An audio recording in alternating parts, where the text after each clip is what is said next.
Happy Monday, crypto and Web3 fans. I'm back in the saddle and feeling decent. Jerome Powell is going to put the brakes on the market and say, yo, we're not ready to cut rates yet.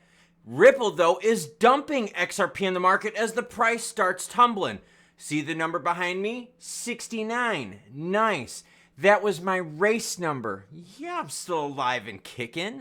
The viewers matter most. That's why I read viewers' comments first. Jeremy Touche says, so how did you do? We're all waiting to hear. I took 13th out of 100 with the top 7 runners all breaking the course record. I had to bow out though because I started to black out as I was running. So as I was picking up my pace, everything started shrinking in and I started blacking out. My wife took the video as at nighttime I decided to chime out. I was a shell of my former self. Yep. Woo!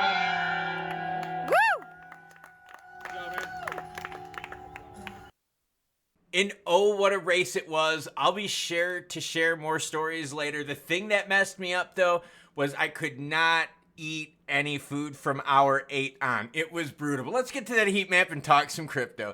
Bitcoin sitting at 67,971. We got a pullback. The reason the pullback is happening is because economic conditions are going to be rough for a while. And we're going to talk about globally why those economic conditions are going to be rough.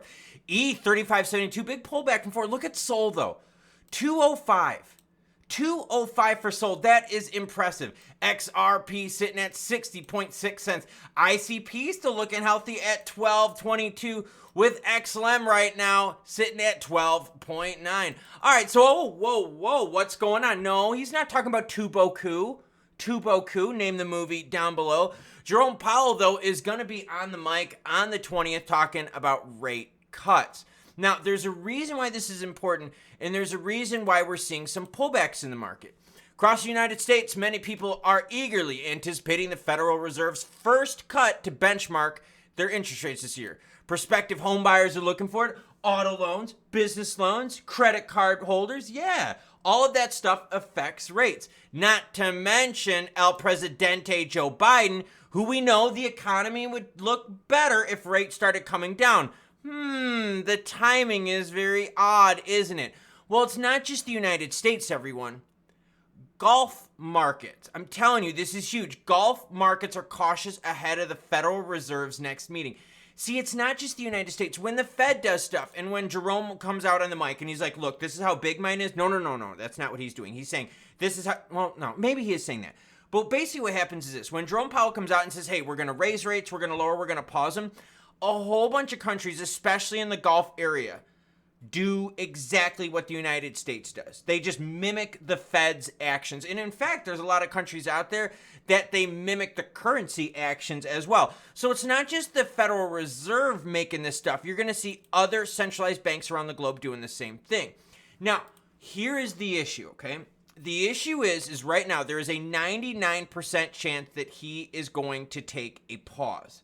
All right, so we get it, all right? The 20th, he's going to take a pause. Well, then what happens is people are like, well, wait a minute. When then is he not going to take a pause? When are we going to start lowering rates? And as always, any article you see in this video, along with all my other ones, they will be linked in the description below. All right, so check it out. You go to the May contract. That's not good. That May contract now says there's a 91% chance for a pause. Go to the June contract, and you got about a 50% chance that the Fed is going to start lowering rates in June. And that's why you're seeing a peel back in the market, because what's happening right now is that cutting of rates, right? The opening of the valve by making money cheaper is now being pushed further out, further down the road. So before, a bunch of us out here, we were like, yo, March, we're going to start seeing rate cuts in March. And now, not a chance. And we're like, okay, cool. We'll see rate cuts in May. Not a chance. Now we're like, June, yeah, we got a good chance. July, we've got the best chance.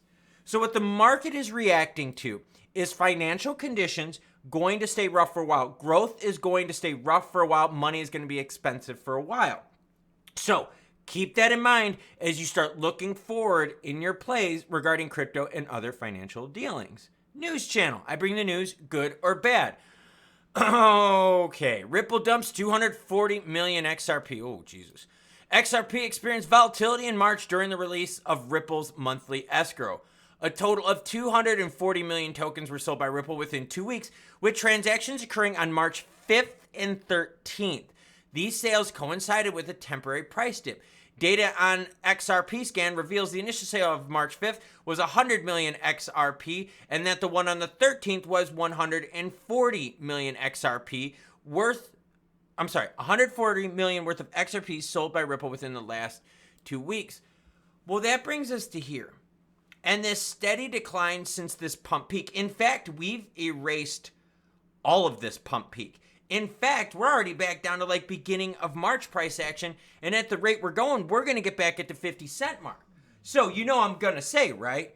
Choo choo. The train is, no, they're not leaving the station. They're coming back to the station. Hey, maybe the train was doing a backyard ultra with me on Saturday, and we were making lap after lap, and we had to go back to the start finish line and then fire up another lap and fire up another lap. But for real, this is concerning. We had a pump, and I was super excited about it. You could even tell I was like really happy. I was like, oh, dude, this is juicy goodiness. I like this.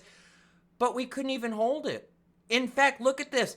Above 70 cent lasted less than 24 hours. And right now, we're paying attention to see, can we hold the 60 cent? If we go through the 60 cent mark and Jerome Powell comes up on the mic and Jerome is like, look, you know what? We're not even thinking of rate cuts right now. You're going to see the market go even further red on more economic projections to the downside. Why? Because it's not just the United States. It's also the Gulf markets that react to Fed data. So when we're looking at the price of XRP, what we got to start asking ourselves is, realistically, where is the foot? Where is the footing? Where is the floor? And what can we do with it? Are these moves healthy? Yeah, because if you're buying it at 50 cents in Feb and selling it for 70 cents in March, yeah, you're making juicy profits. Are hodlers getting anything? Not really. You're not earning interest on it. And to be honest with you, when you start zooming out, you're just like, okay, here, look. I'll say it to y'all this way, okay? What I have up on the screen is the price. That's that red hash line. The price for XRP has essentially gone sideways almost 2 years now, Luna UST time. Meanwhile, when we start looking at like heat maps and all this stuff and like crypto, how well they're doing, almost all of these other cryptos out here have already surpassed the pain from the Luna UST, the Celsius, and all those. So XRP is still being a laggard. Now, what's good though about this, and like I said, I bring news whether it's good or bad, so hey, I'm a news guy, okay? What's good about this is you can see each one of these pushes, the floor has gotten higher. Look at this, 30 cent range right here, like low 30s. Right here, we were in the mid 30s. Right here, we were in the 40s. Right here, we were in the 50s. So maybe we're building a stronger and stronger floor with XRP, which would be a good thing. But the problem we're seeing, though, is that none of these pumps are lasting. And the thing that's really disturbing me mostly about this, it's not the fact that XRP is pumping and pulling back, because we know pumps and dumps. Let's be real. If you've been watching this channel for a while, we've been talking about pumps and dumps. Ain't nothing going to hold. But all of those influences out there, oh, the train's leaving the station, oh, we're going to moon. And then you hit 70 and it's like, dude, you don't even hold it for a day. And now we're fighting 60 cents, possibly breaking through 50 again. Recovery drink with a lot of electrolytes so that I can feel normal. But I think that's what a lot of us are starting to get frustrated with. Yeah, we're seeing the moves with XRP, and yeah, the pumps are nice, but nothing's holding. The Torres pump didn't hold. The BTC ETF news pump didn't hold. This most recent pump didn't hold.